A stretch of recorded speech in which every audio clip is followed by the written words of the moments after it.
എന്ന് പറയുന്ന പാർട്ടിയാണ് ജനാധിപത്യത്തെക്കുറിച്ചും ഫാസിസത്തിനെതിരായും വാദോരാതെ നമ്മുടെ നാട്ടിൽ വർത്തമാനം പറഞ്ഞുകൊണ്ടിരിക്കുന്നത് എന്നുള്ളത് സാന്ദർഭികമായി ഞാൻ സൂചിപ്പിച്ചു എന്ന് മാത്രം. കാരണം ജനങ്ങളാണ് ജനപ്രതിനിധിയുടെ യജമാനന്മാർ. ജനങ്ങളുടെ പിന്തുണയും ബഹുജനാടിത്തറയുമാണ് ഒരു ജനപ്രതിനിധിയുടെ കരുത്ത്, ശക്തി എന്നുണ്ടെങ്കിൽ അതിൽ വിശ്വസിച്ചുകൊണ്ട് അചഞ്ചലമായി നാടിനോടൊപ്പം നാടിനും ജനങ്ങൾക്കും പാർശ്വവൽക്കരിക്കപ്പെട്ട സാധാരണ സമൂഹത്തിനും വേണ്ടി പ്രവർത്തിക്കാൻ പ്രതിജ്ഞാബദ്ധമായി ഐക്യ ജനാധിപത്യ മുന്നണി പ്രസ്ഥാനത്തിന്റെ കൊടിക്കൂറയിൽ നിന്നുകൊണ്ട് വർദ്ധിത ശക്തിയോടുകൂടി മുന്നോട്ട് പോകുമെന്ന് ഈ അവസരത്തിൽ പ്രതിജ്ഞാപൂർവം പ്രഖ്യാപിക്കാൻ ഞാൻ ഈ അവസരം പ്രയോജനപ്പെടുത്തുകയാണ്. ഞങ്ങൾ ഈ വിചാരണ സദസ്സ് തുടങ്ങിയപ്പോൾ ഉണ്ടായിരുന്ന രാഷ്ട്രീയ കാലാവസ്ഥയല്ല ഇന്ന് ഇപ്പോഴുള്ളത്. നിങ്ങൾക്കറിയാം, ഈ കഴിഞ്ഞ ജനുവരി മാസം 2-ാം തീയതി രാജ്യത്തിന്റെ ബഹുമാനപ്പെട്ട പ്രധാനമന്ത്രി ശ്രീ നരേന്ദ്രമോദി തൃശ്ശൂരിൽ തേക്കിൻകാട് മൈതാനിയിൽ പ്രസംഗിച്ചു. വലിയ ജനക്കൂട്ടമായിരുന്നു, മഹിളാ സംഘടനയുടെ സമ്മേളനമായിരുന്നു. അതൊന്നും ഞങ്ങൾ നിഷേധിക്കുന്നില്ല. നിങ്ങളറിയണം, ബഹുമാനപ്പെട്ട രാജ്യത്തിന്റെ പ്രധാനമന്ത്രി ശ്രീ നരേന്ദ്രമോദി അവിടെ പ്രസംഗിച്ചപ്പോൾ പ്രസക്തമായ ഒരു കാര്യം ബഹുമാനപ്പെട്ട പ്രധാനമന്ത്രി പറഞ്ഞു. കേരള ഭരണത്തെ കുറിച്ച് അദ്ദേഹം പറഞ്ഞത്, ഏത് ഓഫീസ് വഴിയാണ് സ്വർണ്ണക്കള്ളക്കടത്ത് നടത്തിയത് എന്നുള്ളതിനെ സംബന്ധിച്ച് നല്ല ധാരണ രാജ്യത്തെ ജനങ്ങൾക്കുണ്ട് എന്ന് പറഞ്ഞത് കേരളത്തിന്റെ മുഖ്യമന്ത്രിയുടെ ഓഫീസിനെ കുറിച്ച് പറഞ്ഞത് രാജ്യത്തിന്റെ പ്രധാനമന്ത്രി. നിങ്ങൾ നരേന്ദ്രമോദിയെ അടുത്തു നിന്നും അകലെ നിന്നും കാണാൻ അവസരം ലഭിച്ചിട്ടുള്ള ഒരു പൊതുപ്രവർത്തകൻ, ജനപ്രതിനിധി എന്ന നിലയിൽ ഞാൻ ഇന്നലെ ബഹുമാനപ്പെട്ട ശ്രീ കെ മുരളീധരൻ അഞ്ചൽ പ്രസംഗിച്ചപ്പോൾ അദ്ദേഹം സൂചിപ്പിച്ചു. അപ്പോഴാണ് എൻ്റെ മനസ്സിലേക്ക് ആ ചിന്ത കടന്നു വന്നത്. ഇന്നേ വരെ നിങ്ങളറിയണം, കർണാടക സംസ്ഥാനത്ത് ശ്രീ DK ശിവകുമാർ ഉൾപ്പെടെയുള്ളവർ മാസങ്ങളോളം കൽത്തുറുങ്കിൽ അടക്കപ്പെട്ടു. ആം ആദ്മി പാർട്ടി നേതൃത്വം കൊടുക്കുന്ന ഡൽഹി സംസ്ഥാന മുഖ്യമന്ത്രി അരവിന്ദ് കെജ്രിവാളിന്റെ നേതൃത്വത്തിലുള്ള ഒരു ക്യാബിനറ്റ് മന്ത്രിയും ഒരു പാർലമെന്റ് അംഗവും ജയിലിലാണ്. എൻഫോഴ്സ്മെന്റ് ഡയറക്ടറേറ്റ് ചാർജ് ചെയ്ത കേസിന്റെ അടിസ്ഥാനത്തിൽ മമതാ ബാനർജിയുടെ നേതൃത്വത്തിലുള്ള പടിഞ്ഞാറൻ ബംഗാളിലെ തൃണമൂൽ കോൺഗ്രസിന്റെ നേതൃത്വത്തിലുള്ള ഗവൺമെന്റിലെ 3 മന്ത്രിമാർ എൻഫോഴ്സ്മെന്റ് ഡയറക്ടറേറ്റും CBIയും ചാർജ് ചെയ്ത കേസിന്റെ അടിസ്ഥാനത്തിൽ കൽത്തുറുങ്കിലാണ്. DMK ദ്രാവിഡ മുന്നേറ്റ കഴകം MK സ്റ്റാലിന്റെ നേതൃത്വത്തിലുള്ള DMK ഗവൺമെന്റിന്റെ കീഴിലുള്ള 3 മന്ത്രിമാർ കൽത്തുറുങ്കിലാണ്, കേന്ദ്ര ഗവൺമെന്റ് ഫ്രെയിം ചെയ്ത കേസിന്റെ അടിസ്ഥാനത്തിൽ. അതുപോലെ രാജസ്ഥാൻ സംസ്ഥാനത്ത് കോൺഗ്രസ് ഭരിച്ചിരുന്നപ്പോ, മധ്യപ്രദേശ് കോൺഗ്രസ് ഭരിച്ചിരുന്നപ്പോ ഛത്തീസ്ഗഡ് മുഖ്യമന്ത്രി അടക്കമുള്ളവർക്കെതിരെ വേട്ടയാടൽ ഇപ്പോഴും നടക്കുന്നു. ഏറ്റവും ഒടുവിൽ പ്രിയങ്ക ഗാന്ധിക്കെതിരായ എൻഫോഴ്സ്മെന്റ് ഡയറക്ടറേറ്റ് നോട്ടീസ് അയച്ചിരിക്കുന്നു. രാഹുൽ ഗാന്ധിയെ 2 പ്രാവശ്യം ചോദ്യം ചെയ്തു. ബഹുമാന്യായിട്ടുള്ള മാഡം സോണിയാജിയെ 3 പ്രാവശ്യം ED ചോദ്യം ചെയ്തു.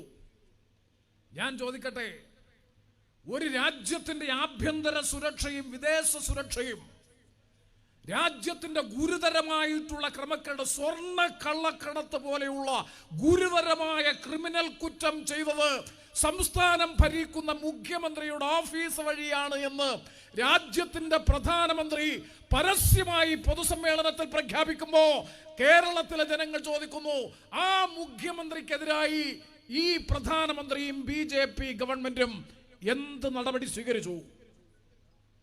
ആ മുഖ്യമന്ത്രി എൻഫോഴ്സ്മെന്റ് ഡയറക്ടറേറ്റ് ഒന്ന് ചോദ്യം ചെയ്യാൻ തയ്യാറായോ? മതന്യൂനപക്ഷ വിഭാഗത്തിൽപ്പെട്ടവരും മതേതര ബോധമുള്ള ജനാധിപത്യ വിശ്വാസികളും ആഴത്തിൽ ഉറക്ക ചിന്തിക്കണം. നവോത്ഥാനം അതിൽ പടുത്തുയർത്തിയ CPM കേരളത്തിൽ പ്രാവർത്തികമാക്കാൻ പോകുന്ന രഹസ്യ രാഷ്ട്രീയ അജണ്ട എന്ന് ഇന്നലകളിൽ പറഞ്ഞെങ്കിൽ, ഞാനിതാ വ്യക്തമായി പറയുന്നു, 2024 പാർലമെന്റ് തെരഞ്ഞെടുപ്പിൽ BJPയും CPMഉം തമ്മിലുള്ള അവിഹിതവും അവിശുദ്ധവും അലിഖിതവുമായിട്ടുള്ള രാഷ്ട്രീയ ധാരണയാണ് തൃശ്ശൂരിൽ മറ നീക്കി പുറത്തു വരാൻ പോകുന്നത്. ഞാൻ ചോദിക്കുന്നു, എന്തുകൊണ്ട് പ്രധാനമന്ത്രി, എന്തുകൊണ്ട് എൻഫോഴ്സ്മെന്റ് ഡയറക്ടറേറ്റ് നിങ്ങൾക്ക് ബോധ്യമുള്ള വിഷയം നിങ്ങൾ പരസ്യമായി നിങ്ങൾ തന്നെ പറഞ്ഞതനുസരിച്ച് 10,000 പങ്കെടുത്ത പടുകൂറ്റൻ പൊതുസമ്മേളനത്തിൽ പരസ്യമായി പ്രഖ്യാപിച്ച നിങ്ങൾ എന്തേ ആ മുഖ്യമന്ത്രിയെ നാളിതുവരെയായി ചോദ്യം ചെയ്യുന്നില്ല? ഇനി നിങ്ങൾ ആരെങ്കിലും ധരിക്കുന്നുണ്ടോ ഈ പറഞ്ഞത് ചോദ്യം ചെയ്യാനും കേസെടുക്കാനും നടപടി സ്വീകരിക്കാനുമാണെന്ന് ആരെങ്കിലും ധരിക്കുന്നുണ്ടോ? ഇല്ല. ഇന്നലെ കെ മുരളീധരൻ അത് പറഞ്ഞു. ഞാൻ ആവർത്തിക്കാൻ ആഗ്രഹിക്കുന്നു. നിങ്ങൾക്കറിയാം, ഈ പശ്ചിമ ബംഗാളിലും ഡൽഹിയിലും തമിഴ്നാട് ഉൾപ്പെടെയുള്ള BJP ഇതര സംസ്ഥാന ഗവൺമെന്റുകൾ അധികാരത്തിലിരിക്കുന്ന സ്ഥലത്തൊക്കെ ക്രിമിനൽ കേസുകൾ എടുത്തപ്പോഴൊന്നും ഈ പ്രധാനമന്ത്രി ഒരക്ഷരം പരസ്യമായി പറഞ്ഞിട്ടില്ല. അപ്പൊ എന്തിനിപ്പോ പരസ്യമായി പറഞ്ഞു എന്ന് പറഞ്ഞാൽ, തൃശൂർ ലോക്സഭാ സീറ്റുമായി ബന്ധപ്പെട്ട കാര്യത്തിൽ തർക്കം വേണ്ട, അത് BJPക്ക് വിട്ടു നൽകാൻ തയ്യാറായില്ല എന്നുണ്ടെങ്കിൽ കൽത്തുറുങ്ക് കാത്തിരിക്കുന്നുണ്ട് കേരളം ഭരിക്കുന്ന സംസ്ഥാനത്തിന്റെ മുഖ്യമന്ത്രിയെ എന്ന ഭീഷണി സന്ദേശമല്ലേ നൽകിയത്? ഞാൻ ചോദിക്കുന്നു, മുഖ്യമന്ത്രി നാണവും മാനവും ഉണ്ടോ? ഡബിൾ ചങ്കുണ്ടെന്ന്, കാരണഭൂതനെന്ന്, ദൈവാവതാരമെന്ന്, സൂര്യപ്രഭയോടുകൂടി ജ്വലിച്ചു നിൽക്കുന്ന സൂര്യനെന്ന്, പറക്കും കഴുകനെന്ന് പാടി പുകഴ്ത്തിക്കൊണ്ടിരിക്കുന്ന അങ്ങയ്ക്ക് നാണവും മാനവും ഉണ്ടോ? പ്രധാനമന്ത്രി പറഞ്ഞ പ്രസ്താവനയെ നട്ടലിന്റെ കസേര ബലത്തോടുകൂടി എതിർത്തൊരു പ്രതിഷേധ പ്രസ്താവന, നിഷേധ പ്രസ്താവന ദിവസം ഇത്രയും കഴിഞ്ഞല്ലോ, നടത്തിയോ? പ്രധാനമന്ത്രിക്കെതിരെ ഒരക്ഷരം ഉരിയാടാനുള്ള നട്ടലിന്റെ കസേര ബലം, തന്റെ ഇടം, ആർജവം, അഭിമാനബോധം അങ്ങേക്കുണ്ടോ? ആരുടെ ഓഫീസ് വഴിയാണ് സ്വർണം കള്ളക്കടത്ത് നടത്തിയത് എന്ന് പരസ്യമായി രാജ്യത്തിന്റെ പ്രധാനമന്ത്രി പ്രഖ്യാപിച്ചിട്ട് ഈ ഗോവിന്ദൻ എന്ന് പറയുന്ന സകലതിനും പ്രതികരിക്കുന്ന MV ഗോവിന്ദൻ, സൂര്യൻ എന്ന് വിശേഷിപ്പിച്ച ഈ ഗോവിന്ദൻ ഈ മുഖ്യമന്ത്രിയെ കുറിച്ച് പ്രധാനമന്ത്രി പറഞ്ഞതിനെതിരായി ഒരു വരി വാക്കാൽ പറയണ്ട, എഴുതി കൊടുത്തോ? പാർട്ടി സെക്രട്ടേറിയറ്റോ, പാർട്ടി സ്റ്റേറ്റ് കമ്മിറ്റിയോ, കേന്ദ്ര കമ്മിറ്റിയോ? മനസ്സിലായില്ലേ? ഞാൻ ചോട്ടെ, 140 നിയോജക മണ്ഡലങ്ങളിലും ഈ എന്ത് സദസ്, വാക്കുനാവിലോട്ട് വരുന്നതുമില്ല, നവകേരള സദസ് ഈ സാധനം സംഘടിപ്പിച്ച് ഒരു സ്ഥലത്തെങ്കിലും ഒരു DYFI സഹാക്കൾ അപ്പുറത്തും ഇപ്പുറത്തും ഒക്കെ ഉണ്ടല്ലോ, ഒരു യോഗത്തിലെങ്കിലും നരേന്ദ്രമോദി എന്നൊരു പേര്, അമിത്ഷാ എന്നൊരു പേര് ഉച്ചരിക്കാനുള്ള ആർജവം ഈ സംസ്ഥാനത്തിന്റെ മുഖ്യമന്ത്രിക്കുണ്ടോ? ഞാൻ ആധികാരികമായി പറയുന്നു, BJPയുടെയും അമിത്ഷായുടെയും നരേന്ദ്രമോദിയുടെയും ഔദാര്യത്തിന്റെയും ദയാദാക്ഷിണ്യത്തിന്റെയും പിന്നിൽ മാത്രമാണ് അഴികളെണ്ണാതെ ഇപ്പോഴും പിണറായി വിജയൻ ജയിലിന് പുറത്തു നിൽക്കുന്നത്. എത്ര തെളിവുകൾ! ഈ വിചാരണ സദസ്സിൽ ഞങ്ങൾ മുന്നോട്ട് വെക്കുന്ന ഒന്നാമത്തെ വിഷയം അഴിമതി. സംസ്ഥാനം ഇന്നലകളിൽ ഒരു കാലഘട്ടത്തിലും ദർശിച്ചിട്ടില്ലാത്ത സാർവത്രികമായിട്ടുള്ള ലെജിറ്റിമൈസ്ഡ് കറപ്ഷൻ എന്ന് വിശേഷിപ്പിക്കാൻ വേണമെങ്കിൽ എണ്ണി പറഞ്ഞാൽ മണിക്കൂറുകൾ എടുക്കും. ഞാൻ അതിലേക്കൊന്നും പോകുന്നില്ല. ഞാൻ ചോദിക്കട്ടെ, ഈ സംസ്ഥാനം ഭരിക്കുന്ന മുഖ്യമന്ത്രിയുടെ മകൾ കരിമണൽ കർത്ത എന്ന് പറയുന്ന കൊച്ചിയിലെ CMRL കമ്പനിയിൽ നിന്ന് പ്രതിമാസം 5 ലക്ഷം രൂപ വ്യക്തിഗത അക്കൗണ്ടിലും 3 ലക്ഷം രൂപ കമ്പനി അക്കൗണ്ടിലുമായി പ്രതിമാസം 8 ലക്ഷം രൂപ വെച്ച് 2017 മുതൽ 2020 വരെയുള്ള 3 വർഷം 1.72 കോടി രൂപ ഒരു സേവനവും നൽകാതെ മാസപ്പടിയായി ഭരണാധികാരത്തിലിരിക്കുന്ന സ്വാധീനമുള്ള ഭരണാധികാരിയെ സ്വാധീനിക്കാൻ മുഖ്യമന്ത്രിയുടെ മകൾക്ക് ഞങ്ങൾ നൽകി എന്ന് VD സതീശനും രമേശ് ചെന്നിത്തലയും K സുധാകരനും ഞങ്ങൾ ആരുമല്ല പറഞ്ഞത് ആര്? രാജ്യത്ത് റിട്ടയർ ചെയ്ത 3 ഹൈക്കോടതി ജഡ്ജിമാരടങ്ങുന്ന income tax disputes interim settlement board എന്ന അർദ്ധ ജുഡീഷ്യൽ സ്വഭാവമുള്ള ബോഡി എന്ന് പറഞ്ഞാൽ ഒരു ജുഡീഷ്യൽ വെർഡിക്റ്റ്, ഒരു വിധി, കോടതിയുടെ വിധി, ആ വിധിക്കെതിരായി അപ്പീൽ പോകാൻ, റിവ്യൂ ഹർജി പോകാൻ, റിവിഷൻ ഹർജി പോകാൻ തയ്യാറായിട്ടില്ല. ഞാൻ കേന്ദ്ര ഗവൺമെന്റിനോട് ചോദിക്കുന്നു, എന്തേ സോണിയാഗാന്ധിയുടെ പിന്നാലെ രാഹുൽ ഗാന്ധിയുടെയും പ്രിയങ്ക ഗാന്ധിയുടെയും പിന്നാലെ, അരവിന്ദ് കെജ്രിവാളിന്റെയും മമതാ ബാനർജിയുടെയും MK സ്റ്റാലിന്റെയും പിന്നാലെ, ഗെലോട്ടിന്റെ പിന്നാലെ, ഛത്തീസ്ഗഡിന്റെ മുൻ മുഖ്യമന്ത്രിയുടെ പിന്നാലെ, DK ശിവകുമാറിന് പിന്നാലെ പായുന്ന CPMന്റെ പായുന്ന BJP അല്ലെങ്കിൽ കേന്ദ്ര ഗവൺമെന്റ് മോദി ഷാ കൂട്ടുകെട്ട് ഇത്രയും ക്ലിഞ്ചിങ് എവിഡൻസ്, വ്യക്തമായ തെളിവ്, 3 റിട്ടയർഡ് ഹൈക്കോടതി ജഡ്ജിമാരടങ്ങുന്ന അർദ്ധ ജുഡീഷ്യൽ ഫോറത്തിന്റെ വിധി ഉണ്ടായിട്ട് ആ വിധിയുടെ അടിസ്ഥാനത്തിൽ എന്തുകൊണ്ട് തുടർ നടപടികൾ സ്വീകരിക്കാൻ, എൻഫോഴ്സ്മെന്റ് ഡയറക്ടറേറ്റ് കേസെടുക്കാൻ എന്തുകൊണ്ട് കേന്ദ്ര ഗവൺമെന്റ് ഇൻകം ടാക്സ് ഡിപ്പാർട്ട്മെന്റ് കേസെടുക്കാൻ തയ്യാറാവുന്നില്ല? അവിടെയാണ് ഞങ്ങൾ ആവർത്തിച്ച് പറയുന്നു, 2024 തെരഞ്ഞെടുപ്പിൽ ഇതിനകം തന്നെ ആസൂത്രണം ചെയ്തിട്ടുള്ള രഹസ്യധാരണ മറ നീക്കി പുറത്തു വരുന്നു. തൃശ്ശൂരും കഴിയുമെങ്കിൽ തിരുവനന്തപുരവും, പിന്നെ മറ്റൊരു സീറ്റും കൂടിയുണ്ട് തൃശ്ശൂരും, വേണ്ടി വന്നാൽ ആറ്റിങ്ങൽ ഉൾപ്പെടെയുള്ള 3-4 സീറ്റുകളിൽ ഒരു പരസ്പര സഹായ സഹകരണ സംഘം പോലെ പ്രവർത്തിച്ച് BJPക്ക് കേരളത്തിൽ നിന്ന് പാർലമെന്റിലേക്ക് അക്കൗണ്ട് ഉണ്ടാക്കി കൊടുക്കാനുള്ള രഹസ്യധാരണയുടെ പ്രതിഫലനമാണ് ഇന്ന് കേരള രാഷ്ട്രീയത്തിൽ യൂത്ത് കോൺഗ്രസിന്റെ പ്രവർത്തകരെ അവരെ തല്ലിച്ചതച്ചു, റോഡിലിട്ട് തല്ലിച്ചതച്ചു.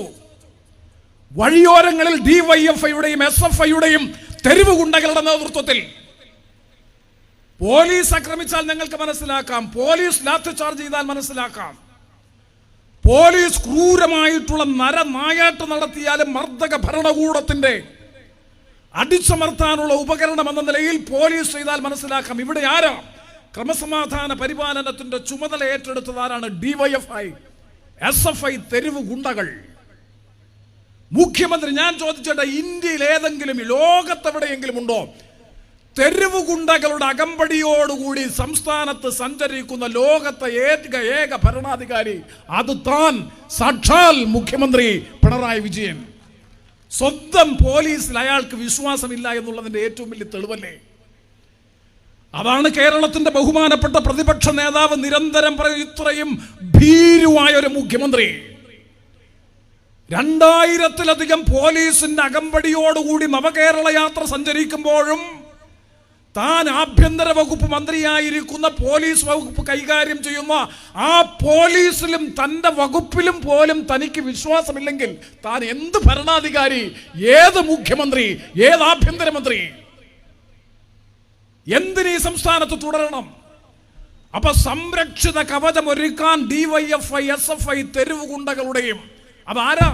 DYFI, SFI എന്ന് പറഞ്ഞാൽ പോരാ, ജില്ലാ കളക്ടർ 10-30 കേസുകൾ, ക്രിമിനൽ കേസുകൾ ഉള്ളതിന്റെ പേരിൽ പ്രത്യേകമായിട്ടുള്ള വകുപ്പിന്റെ അടിസ്ഥാനത്തിൽ കാപ്പ ചുമത്താൻ ജില്ലാ കളക്ടർ നിർദ്ദേശിച്ച കൊടും ക്രിമിനലുകളാണ് പിണറായി വിജയൻ സഞ്ചരിക്കുന്നത്. പിന്നാലെ ഇരുചക്ര വാഹനങ്ങളിലും അതുപോലെ കാറുകളിലുമായ അകമ്പടി പ്രവർത്തനം നടത്തി യൂത്ത് പ്രതിഷേധിക്കുന്നവരെ തല്ലി തകർക്കുന്നത്.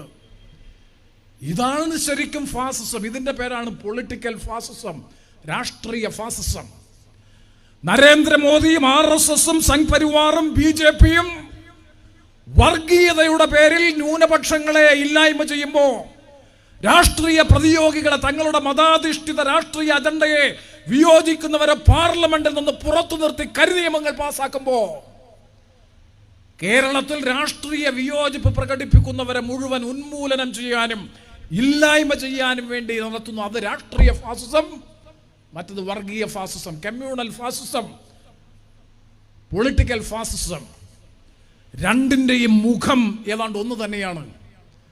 അതുകൊണ്ടാണ് ഞങ്ങൾ പറയുന്നത്, നരേന്ദ്രമോദിയുടെ കാർബൺ കോപ്പിയാണ്, ഡിറ്റോയാണ് കേരളം ഭരിക്കുന്ന ശ്രീ പിണറായി വിജയൻ എന്ന് പറയുന്ന ഏകാധിപതി. ഇവിടെ പറഞ്ഞല്ലോ നേരത്തെ, കൊടുങ്കാറ്റിൽ പറക്കുന്ന കഴുകൻ, ഒരു മുഖ്യമന്ത്രിയെ കുറിച്ച് CPMന്റെ സംസ്ഥാന സെക്രട്ടറി നൽകിയ വിശേഷണമാണ് സൂര്യൻ, അടുത്തു ചെന്നാൽ കരിഞ്ഞു പോകും. CPMന്റെ, എനിക്കറിയാം, VSനോടൊപ്പം ഗവൺമെന്റിൽ ഉണ്ടായിരുന്ന ഒരാളാണ്. ആ VS അച്യുതാനന്ദൻ എന്ന് പറയുന്ന മുഖ്യമന്ത്രിയുടെ പടം വെച്ചാൽ, ചിത്രം വെച്ചാൽ, DYFI സഖാക്കൾ ഒന്ന് ഓർത്തു നോക്കിയാൽ മതി, കണ്ണേ കരളെ VSA എന്ന മുദ്രാവാക്യം വിളിച്ചതിന്റെ പേരിൽ പാർട്ടി നടപടികൾ നേരിട്ടവർ എത്ര? പി ജയരാജനെ പ്രകീർത്തിച്ചുകൊണ്ടൊരു പാട്ട് എഴുതി ആ പാട്ട് പ്രചരിപ്പിച്ചതിന്റെ പേരിൽ പാർട്ടിയിൽ നിന്ന് പുറത്താക്കപ്പെട്ടവർ എത്ര? ഇവിടെ കൃത്യമായിട്ട് അബിൻ വർക്കി നേരത്തെ സൂചിപ്പിച്ചു. KT ജലീൽ എഴുതി കൊടുത്ത ഒരു സ്റ്റോറി ആയിരുന്നു അറബിക്കടലിന്റെ തീരത്ത് ശംഖുമുഖം കടപ്പുറത്ത് വെച്ച് ബക്കറ്റിൽ തള്ളുന്ന വെള്ളം. അതേ പിണറായി ഇപ്പോൾ ഇത് ആസ്വദിക്കുകയാണ്, സംസ്ഥാനത്തിന്റെ മുഖ്യമന്ത്രി. അതാണ് പലപ്പോഴും നമ്മൾ ഇദ്ദേഹം സാഡിസ്റ്റാണ്. ഞാൻ ചോദിക്കട്ടെ, ആഭ്യന്തര വകുപ്പ് കൈകാര്യം ചെയ്യുന്ന സംസ്ഥാനത്തിന്റെ ഭരണാധികാരി പരസ്യമായി പറയുകയാണ്, ചെടിച്ചട്ടി കൊണ്ടും ഹെൽമറ്റ് കൊണ്ടും മാരകമായ നിലയിൽ തൻ്റെ നാട്ടിലെ പ്രവർത്തകരെ തല തല്ലി തകർക്കുന്ന പ്രവൃത്തി മാതൃകയാണ്, ശ്ലാഘനീയമാണ്, അവിടം വരെ തുടരണം, ഇത് തുടരണം DYFI സഖാക്കൾ എന്ന് പറയുന്നവൻ സാഡിസ്റ്റ് അല്ലാതെ പിന്നെ എന്താണ്? തൻ്റെ സംസ്ഥാനത്തെ ജനങ്ങൾ തമ്മിൽ തല്ലുന്നത് കണ്ട് വിനോദം സന്തോഷിക്കുന്നൊരു മുഖ്യമന്ത്രി ഇദ്ദേഹമാണോ കേരളത്തിന്റെ ആഭ്യന്തര വകുപ്പ്, സംസ്ഥാനത്തിന്റെ പൊതുഭരണ വകുപ്പിന്റെ ചുമതലയുള്ള മുഖ്യമന്ത്രി? ഇതാണോ സൂര്യൻ? സത്യത്തിൽ ഈ നവകേരള ജാഥ കൊണ്ട് ആകെ പ്രയോജനമുണ്ടായിട്ടുള്ള ഒരേ ഒരാൾ കോട്ടയംകാരനായിട്ടുള്ള ശ്രീ VN വാസവൻ എന്ന് പറയുന്ന മന്ത്രിയാണ്. അയാളാണ് കോട്ടയത്ത് വെച്ച് പ്രസംഗിച്ചു, മുഖ്യമന്ത്രിയുടെ പാദസ്പർശമേറ്റ ഈ തിരുനക്കര മൈതാനം ഇനി മുതൽ പിണറായിയുടെ പേരിനാൽ അറിയപ്പെടും എന്ന ചരിത്ര പ്രഖ്യാപനം നടത്തി. ശിവഗിരിയിലെത്തിയപ്പോൾ വീണ്ടും വെളിപാടുണ്ടായി പ്രഖ്യാപിച്ചു, ദൈവത്തിന്റെ അവതാരമാണ് പിണറായി വിജയൻ എന്ന മുഖ്യമന്ത്രി, പഴയ കാരണഭൂതൻ. തിരുവനന്തപുരത്ത് ജാഥ സമാപിച്ച് തൊട്ടടുത്ത ദിവസം തന്നെ വകുപ്പ് വിഭജനം നടത്തി. ഒരു വകുപ്പും കൂടി VN വാസവന് കിട്ടി, തുറമുഖ വകുപ്പ് കൂടി കിട്ടി. അപ്പൊ വാഴ്ത്തുന്നവന് കൂടുതൽ അധികാരം, ഇകഴ്ത്തുന്നവൻ പാർട്ടിക്ക് പുറത്ത്. അപ്പൊ മാർക്സിസമല്ല, ലെനിനിസമല്ല, ഇടതുപക്ഷ രാഷ്ട്രീയമല്ല ഇന്ന് കേരളത്തിൽ നടക്കുന്നത്, കേവലം പിണറായിസമാണ്. അതുകൊണ്ടാണ് ഞങ്ങൾ പ്രതികരിക്കുന്നത്. ഈ ഭരണപരമായിട്ടുള്ള ധൂർത്ത്, ധനപരമായിട്ടുള്ള ആർഭാടം, പാഴ്ചെലവ്, അഴിമതി, അതോടൊപ്പം തന്നെ ക്രമസമാധാന തകർച്ച, കാർഷിക രംഗത്തെ തകർച്ച, വ്യാവസായിക രംഗത്തെ മാന്ദ്യം, അതുപോലെ തന്നെ വിലക്കയറ്റം കൊണ്ട് പൊറുതിമുട്ടുന്ന കേരളത്തിലെ ജനങ്ങളുടെ കയ്യിൽ കാശില്ല. ഇവിടെ നേരത്തെ കാര്യങ്ങൾ വിശദമായി സൂചിപ്പിച്ചു, ഞാൻ ദീർഘിപ്പിക്കുന്നില്ല. ഞാൻ ഒരു കാര്യം കൂടി പറഞ്ഞുകൊണ്ട് അവസാനിപ്പിക്കാം. ഇന്നലെ നടന്ന സംഭവം ഇന്ന് പത്രങ്ങളിലൊക്കെ വാർത്തയുണ്ട്. MK സ്റ്റാലിൻ, തമിഴ്നാട് സംസ്ഥാനത്തിന്റെ മുഖ്യമന്ത്രി, കഴിഞ്ഞ 2 ദിവസം അവിടെ ഒരു നിക്ഷേപ സംഗമം നടന്നു, ഇൻവെസ്റ്റ്മെന്റ് മീറ്റ് നടന്നു. ഞാനും നിങ്ങളും ഇന്ന് പത്രത്തിൽ വായിച്ചു, 5 ലക്ഷം കോടി രൂപയുടെ നിക്ഷേപ സമാഹരണമാണ്, നിക്ഷേപമാണ്, ഇൻവെസ്റ്റ്മെന്റ് ആണ് ധാരണാപത്രത്തിൽ അവിടെ ഒപ്പുവെച്ചത് MK സ്റ്റാലിൻ മുഖ്യമന്ത്രി. നിങ്ങൾക്കെല്ലാവർക്കും അറിയാമല്ലോ, ഏറ്റവും കൂടുതൽ പല്ലും നഖവും ഉപയോഗിച്ച് ദ്രാവിഡിയൻ രാഷ്ട്രീയത്തെ പിൻപറ്റി BJPയുടെ വരേണ്യവർഗ രാഷ്ട്രീയത്തെ അതിനിശ്ചിതമായി എതിർക്കുന്ന, ഇന്ത്യയിൽ ഏറ്റവും ശക്തമായി BJP രാഷ്ട്രീയത്തെ ശക്തിയുക്തം യുക്തിസഹമായി എതിർക്കുന്ന ഒരു ഭരണാധികാരി, ഒരു സംസ്ഥാനത്തിന്റെ മുഖ്യമന്ത്രിയാണ് ശ്രീ MK സ്റ്റാലിൻ. ആ MK സ്റ്റാലിൻ അതേ കേന്ദ്ര ഗവൺമെന്റിന്റെ മന്ത്രിമാരെ പങ്കെടുപ്പിച്ചുകൊണ്ട് ഇന്നലെ നടത്തിയ ഇൻവെസ്റ്റ്മെന്റ് മീറ്റിൽ 5 ലക്ഷം കോടി രൂപയുടെ നിക്ഷേപം തമിഴ്നാട് സംസ്ഥാനത്തിന് കിട്ടി എന്ന് പറഞ്ഞാൽ നമ്മുടെ സംസ്ഥാനത്തിന്റെ അവസ്ഥ എന്താ?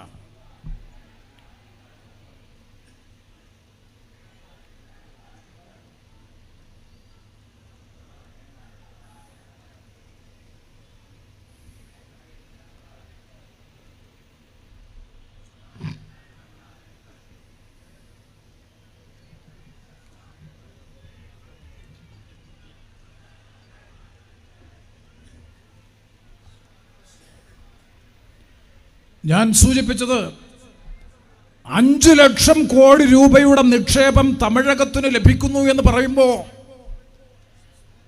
അവിടെ രൂപപ്പെടാൻ പോകുന്ന പുതിയ തൊഴിലവസരങ്ങളും അവിടുത്തെ സാമ്പത്തിക വളർച്ചയും സാമ്പത്തിക പുരോഗതിയും ഈ കേരളത്തിൽ 8 വർഷം പൂർത്തീകരിക്കാൻ പോകുന്ന പിണറായി വിജയന്റെ ഗവൺമെന്റ് അധികാരത്തിലിരിക്കുമ്പോൾ ഒരു പുതിയ നിക്ഷേപം ഈ സംസ്ഥാനത്ത് ആരംഭിക്കാനായി എന്ന് ഈ ഗവൺമെന്റിന് അവകാശപ്പെടാൻ കഴിയുമോ? ബഹുമാനപ്പെട്ട കേരളത്തിന്റെ പ്രതിപക്ഷ നേതാവ് ഈ വിചാരണ സദസ്സിന് കേരളത്തിൽ കരുത്തുറ്റ നേതൃത്വം നൽകുന്ന നിയമസഭയ്ക്കകത്തും നിയമസഭയ്ക്ക് പുറത്തും ഐക്യ ജനാധിപത്യ മുന്നണിയുടെ അതിശക്തമായിട്ടുള്ള പ്രവർത്തനങ്ങൾക്ക് നേതൃത്വം കൊടുത്തുകൊണ്ട് പിണറായിക്ക് കനത്ത വെല്ലുവിളി ഉയർത്തിക്കൊണ്ട് കേരളത്തിൽ ഉയർന്നു വന്നുകൊണ്ടിരിക്കുന്ന പ്രിയപ്പെട്ട പ്രതിപക്ഷ നേതാവ് ശ്രീ VD സതീശനെ വളരെ സന്തോഷത്തോടുകൂടി വിളംബരത്തിന്റെ നാടായ കുണ്ട്രയുടെ മണ്ണിലേക്ക് ഞങ്ങൾ ഹാർദമായി സ്വാഗതം ചെയ്യുന്നു. ഈ സമ്മേളന വേദിയിലേക്ക് സദസ്സിലേക്ക് അഭിവാദ്യം ചെയ്യുന്നു.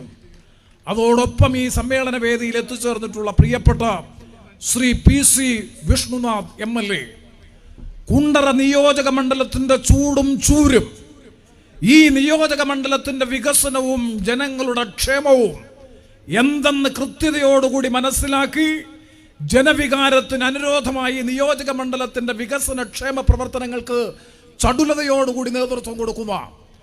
അതിനേക്കാൾ ഉപരിയായി കഴിഞ്ഞ 5 ദിവസക്കാലം സംസ്ഥാന സ്കൂൾ കലോത്സവവുമായി ബന്ധപ്പെട്ടുകൊണ്ടുള്ള ഭക്ഷണ വിതരണം, ഈ കഴിഞ്ഞ 2-3 ദിവസം ഞാനും അവിടെ ഉണ്ടായിരുന്നു. ഉച്ച നേരത്ത് കഴിഞ്ഞ ദിവസം 20,000 പേരാണ് ഭക്ഷണം കഴിച്ചത്. കേരളത്തിൽ സർവകാല റെക്കോർഡ് സൃഷ്ടിച്ചുകൊണ്ട് ശ്രീ PC വിഷ്ണുനാഥിന്റെ നേതൃത്വത്തിൽ കേരള പ്രദേശ് സ്കൂൾ ടീച്ചേഴ്സ് അസോസിയേഷന്റെ സംഘാടക നേതൃത്വത്തിൽ ആ ഉത്സവം വിജയമാക്കി മാറ്റുന്നതിന് വേണ്ടി പ്രവർത്തിച്ച കുണ്ട്രയുടെ പ്രിയപ്പെട്ട MLA, ഓൾ ഇന്ത്യ കോൺഗ്രസ് കമ്മിറ്റിയുടെ ജോയിന്റ് സെക്രട്ടറി കൂടിയായിട്ടുള്ള ശ്രീ VC വിഷ്ണുനാഥിനെ ഈ വിചാരണ സദസ്സിലേക്ക് ഹാർദമായി ഞാൻ അഭിവാദ്യം ചെയ്യുന്നു, സ്വാഗതം ചെയ്യുന്നു. ഞാൻ അവസാനിപ്പിക്കുന്നു. ഞാൻ സൂചിപ്പിച്ചത് 8 വർഷം പിന്നിട്ട പിണറായി വിജയൻ ഗവൺമെന്റിന്റെ കാലയളവിൽ 10 പേർക്ക് പുതിയ തൊഴിലവസരം കൊടുക്കുന്ന ഒരു പുതിയ സംരംഭം ഉണ്ടാക്കി എന്ന് പറയാൻ കഴിയുമോ? ഇപ്പൊ സമസ്ത മേഖലയിലും മുടിഞ്ഞ തറവാടായി കേരളം മാറിയിരിക്കുന്നു. വികസനവും ക്ഷേമവും തകർത്തു. ക്രമസമാധാന തകർച്ച, കാർഷിക രംഗത്ത് ആത്മഹത്യ, വ്യാവസായിക രംഗത്ത് കശുവണ്ടി മേഖല പറയാൻ സമയമില്ല, ഞാൻ വിശദീകരിക്കുന്നില്ല. 2016 അധികാരത്തിൽ വന്നപ്പോ അന്നത്തെ മന്ത്രി മേഴ്സിക്കുട്ടിയമ്മ പ്രഖ്യാപിച്ചു, ഞങ്ങൾ അധികാരത്തിൽ വന്നാൽ അടഞ്ഞുകിടക്കുന്ന മുഴുവൻ NDA തുറന്ന് പ്രവർത്തിപ്പിക്കാൻ നടപടികൾ സ്വീകരിക്കും. തുറന്ന് പ്രവർത്തിപ്പിക്കാത്ത കശുവണ്ടി ഫാക്ടറികൾ സർക്കാർ അക്വിസിഷൻ ആക്ട് അനുസരിച്ച് ഏറ്റെടുക്കും. 200 ദിവസം ഏറ്റവും കുറഞ്ഞ തൊഴിൽ ദിനങ്ങൾ നൽകും.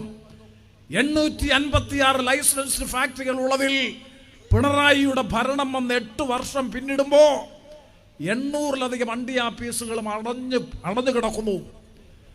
ഉമ്മൻചാണ്ടിയുടെ നേതൃത്വത്തിലുള്ള UDF ഗവൺമെന്റിന്റെ കാലയളവിൽ കശുവണ്ടി തൊഴിലാളികളുടെ മിനിമം കൂലി 2 പ്രാവശ്യം പുതുക്കി നിശ്ചയിച്ചു. തൊഴിലാളി വർഗ താല്പര്യങ്ങൾ ഉയർത്തിപ്പിടിക്കുന്ന CPM-ന്റെ നേതൃത്വത്തിലുള്ള പിണറായി ഗവൺമെന്റ് അധികാരത്തിൽ വന്നു. 8 വർഷം പിന്നിടുമ്പോ ഇതേവരെ 1 പ്രാവശ്യം പോലും കശുവണ്ടി തൊഴിലാളികളുടെ മിനിമം കൂലി പുതുക്കി നിശ്ചയിച്ചിട്ടില്ല. പെൻഷൻ കൊടുക്കുന്നില്ല. 2 പെൻഷൻ പാടില്ല. തൊഴിലാളികളും പാവപ്പെട്ടവരും സാധാരണക്കാരെ കുറിച്ച് പറയുമ്പോൾ അലർജിയാണ് സംസ്ഥാനത്തിന്റെ മുഖ്യമന്ത്രിക്ക്. അതിസമ്പന്ന ധനിക വർഗത്തോടുള്ള അമിത വിധേയത്വം, അധോലോക മാഫിയ ക്രിമിനൽ സംഘത്തെ വഴിവിട്ട് പ്രോത്സാഹിപ്പിക്കൽ, കേരളത്തിന്റെ സർവ്വ നന്മയെയും രാഷ്ട്രീയ നന്മയെയും തകർത്തെറിഞ്ഞുകൊണ്ട് അധികാരത്തിൽ തുടരുന്ന പിണറായി വിജയൻ ഗവൺമെന്റിനെതിരായിട്ടുള്ള കുറ്റപത്രമാണ് ഈ വിചാരണ സദസ്സിൽ ഐക്യ ജനാധിപത്യ മുന്നണിയുടെ സംസ്ഥാന സമിതി സമർപ്പിക്കുന്നത്. അവശേഷിക്കുന്ന കാര്യങ്ങൾ ബഹുമാനപ്പെട്ട പ്രതിപക്ഷ നേതാവ് ശ്രീ രാഹുൽ മാങ്കൂട്ടത്തിൽ, ശ്രീ PC വിഷ്ണുനാഥ് ഉൾപ്പെടെയുള്ള മറ്റു നേതാക്കന്മാർ സംസാരിക്കും. പ്രൗഢഗംഭീരമായിട്ടുള്ള ഈ വിചാരണ സദസ്സ് ഞാൻ ആവർത്തിച്ച് പറയുന്നു, ദേശാഭിമാനത്തിന്റെ പ്രതീകമായ കുണ്ടറ വിളംബരത്തിന്റെ മണ്ണിൽ ഇത്രയും ഗംഭീരമായ നിലയിൽ ഈ വിചാരണ സദസ്സ് സംഘടിപ്പിച്ച 5 മണിക്ക് മുമ്പ് 4:30 മണിയോടുകൂടി ആരംഭിച്ച ഈ വിചാരണ സദസ്സിൽ പങ്കെടുത്തിരിക്കുന്ന മുഴുവൻ മുന്നണി പ്രവർത്തകരെയും അടുത്തും അകലെയും നിന്ന് ഞങ്ങൾ ഉന്നയിക്കുന്ന വിഷയങ്ങൾ കൗതുകത്തോടുകൂടി ശ്രദ്ധിക്കുന്ന കേരളപുരത്തെയും പെരുമ്പുഴയിലെയും പരിസര പ്രദേശത്തെയും മുഴുവൻ നല്ല മനസ്സുകളെയും ജനാധിപത്യ വിശ്വാസികളെയും ഐക്യ ജനാധിപത്യ മുന്നണിക്ക് വേണ്ടി ഹാർദമായി അഭിവാദ്യം ചെയ്തുകൊണ്ട് ഞാൻ എൻ്റെ വാക്കുകൾ അവസാനിപ്പിക്കുന്നു. നിങ്ങൾക്ക് എൻ്റെ വിപ്ലവ അഭിവാദനങ്ങൾ.